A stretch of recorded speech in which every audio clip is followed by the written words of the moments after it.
Hey guys, Short Midget here, making a short-ish video on this G&G DMR M4. This is James's. He got two boneyard M4s, I would call it. Not really parts guns, but boneyard guns. And they needed some work, and I spent about 4 hours on this thing total. Just this gun. It shoots pretty well. There are a few things that I would change, but this is for sale, so if anybody's interested in it. Okay, so I'll just start from the back, go to the front. You got a G&G crane stock, G&G buffer tube, G&G sling mount, G&G pistol grip, G&G plastic body. So the gun is actually pretty light. It has a MOTS rail system. These retail for like almost $100, I believe.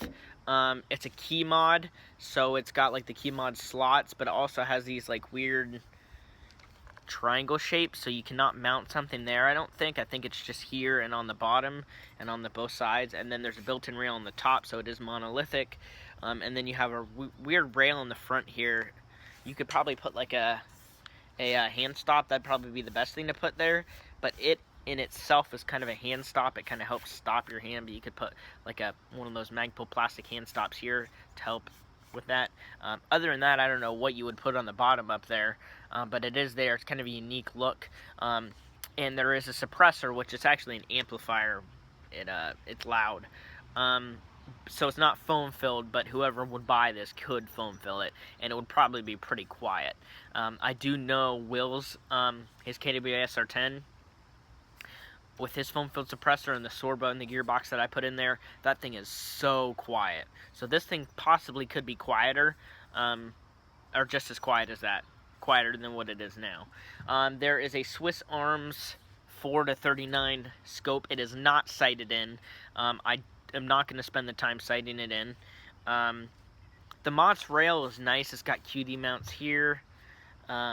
There were no rail segments for this gun. The second rifle that he got was a CQBR with a Crytek key mod, and it has 2 rail segments. Now the segments are tan, which is dumb, and that Crytek rail is not tan. So, and I do recognize that those rail segments were from an APS key mod, so I don't know if we'll paint those and put them on his CQBR, but this one's bare, which is nice. I mean, it's super light and streamlined.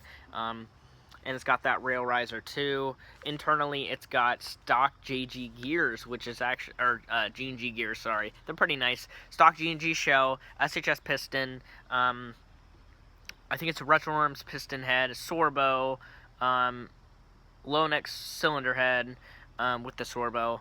Some upgrade nozzle, I think it's ZCI M130 spring, JG blue motor. I think this is a legit JG blue, not a Golden Eagle blue. And then an 11.1, there's no MOSFET in here, but an 11.1 in this buffer tube. It's a stick. We'll try it with a 7.4 as well. So let's go ahead and shoot it. It feeds with the high cap best. There is a sector chip on the gear, and it feeds better on full auto. But even with the high cap, it doesn't feed the best on full auto. But it is shooting about 420 feet per second with .2s, so full auto is probably not the best thing for this.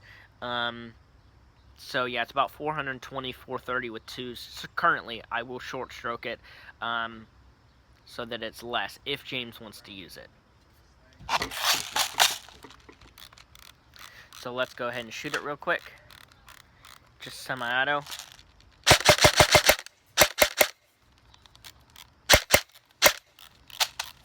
This high cap's, did you hear it there? This high cap's about dead. So I did not sight it in, so I'm not, yeah, it's pretty far off. I'm not going to sight it in. I'll let James mess with that, because he knows how to do that. These are 2.5s as well, .25 BBs.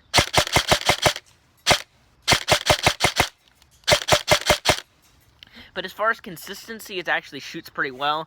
I also forgot to mention it has a ZCI 603 tight bore. It goes all the way to here, so it's like a really long barrel. It's like an M16 length, I think. Plastic G&G hop-up, and a Promi purple bucking, I believe.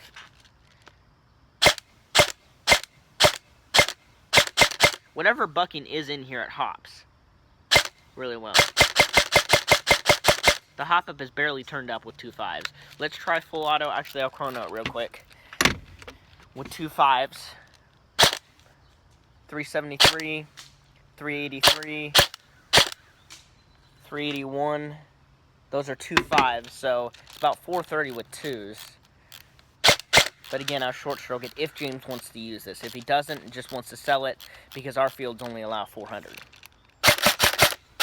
Which is dumb. I think you should be able to shoot up to 450 with AEGs and gas blowbacks and use semi-auto only. If you use a Polar Star or some HPA unit, you should be below 400, because with those you can just start shooting really fast, and if you're shooting like 440 and you're able to do that, that's just unfair. Now you could be saying, well, Sure Shot Midget, you could throw a BTC in here and then you could whale the trigger. True, if you throw a BTC in your gun, you can whale the trigger like a Polar Star on an AEG and be shooting hard, but that just takes a lot of work.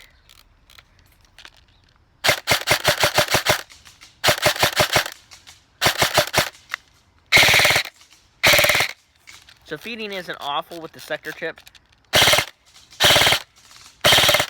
Shoots 20 BBs a second.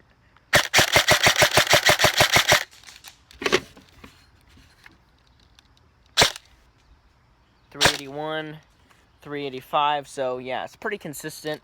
Again, the M130 in here. Trigger response is pretty good. It is pulling a heavy spring, so if this was an M120 or an M115, it would be cycling it better. And it actually precocks with this M130 a little bit. It is short stroke by 1 tooth currently, because on the piston the release tooth was worn, so I short stroked it 1 tooth, so now it's a new release tooth. So that's just an easy way to get a clean slate on the release tooth. So I believe the owner of this gun was shooting probably about 440, 450 when it was full stroke. That's probably the limit for semi-auto DMRs.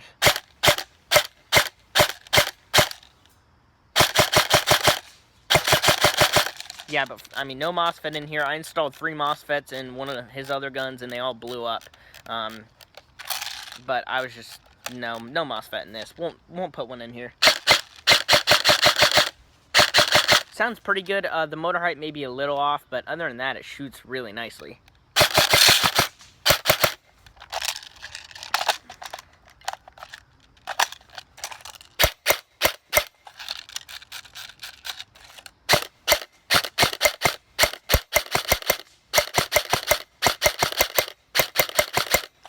Alright, but anyways,